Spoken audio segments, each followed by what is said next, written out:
आज की तारीख में भारत दुनिया का कोई भी हथियार बना सकता है। यहाँ तक कि जो स्टेल्थ टेक्नोलॉजी है, जो अब से कुछ साल पहले तक असंभव लगती थी, उसे भी हम खुद बना रहे हैं। लेकिन फिर भी एक ऐसा हथियार है जो आने वाले कम से कम 15 सालों तक हम खुद नहीं बना पाएंगे, हमें ये खरीदना ही पड़ेगा। और सबसे महत्वपूर्ण बात तो ये है कि इसके बारे में भारतीय थिंक टैंक का मानना है कि ये हमें 10 से 15 साल पहले अपनी वायुसेना को दे देना चाहिए था, क्योंकि ये है ही इतना ताकतवर और इससे चीन पाकिस्तान के खतरे को कब का हद से ज्यादा कम कर लेते। लेकिन इतना जरूरी होते हुए भी हमने इसे अपनी वायुसेना को नहीं दिया और इसीलिए अब भारतीय वायुसेना और भारत के जियोपॉलिटिकल थिंकर डिस्परेट हैं कि सरकार इस हथियार के लिए जाए और ज्यादा नहीं तो सिर्फ 2 से 4 की संख्या में ही इसे खरीद ले। ये इतना ज्यादा क्रूशल है, लेकिन हमारी सरकारों ने इस पर कभी ध्यान ही नहीं दिया। लेकिन ये तो पुरानी बात हो गई, इस पे ज्यादा क्या बात करना। लेकिन अब सबसे बड़ी गोल्डन अपॉर्चुनिटी भारत के दरवाजे पर चलकर आई है, हमें इसे लेना ही होगा। मैं ऐसा क्यों कह रहा हूँ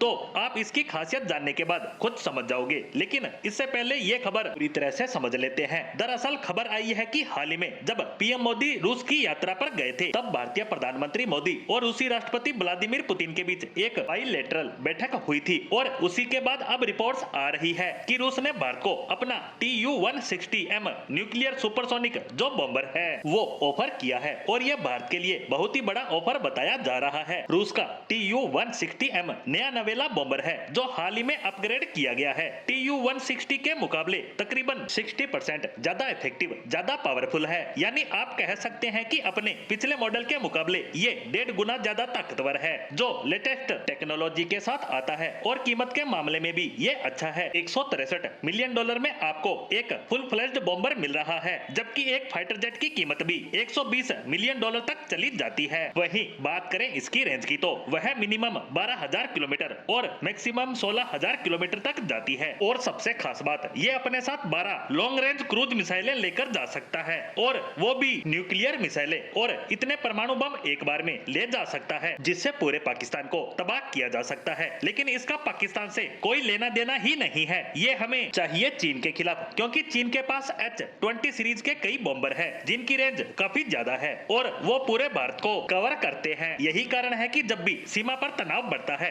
तब चीन अपने बमबरसक विमानों को सीमा पर भेज देता है, जिससे भारत पर है जबरदस्त दबाव। वहीं दूसरी तरफ हम पूरी तरह से मिसाइलों पर डिपेंड है। हमारी मिसाइलों ने जो कर दिया सो कर दिया। ऐसे में हम चीन को अंदर तक नुकसान नहीं पहुंचा सकते। ऐसे में हमें चाहिए सुपरसोनिक बॉम्बर जो युद्ध के साथ साथ दुश्मन पर दबाव बनाने में भी महत्वपूर्ण भूमिका निभाते हैं। इसीलिए भारत में इसकी डिमांड लंबे समय से की जा रही है और अब देखना होगा कि भारतीय सरकार और सेना इस पर क्या निर्णय लेती है।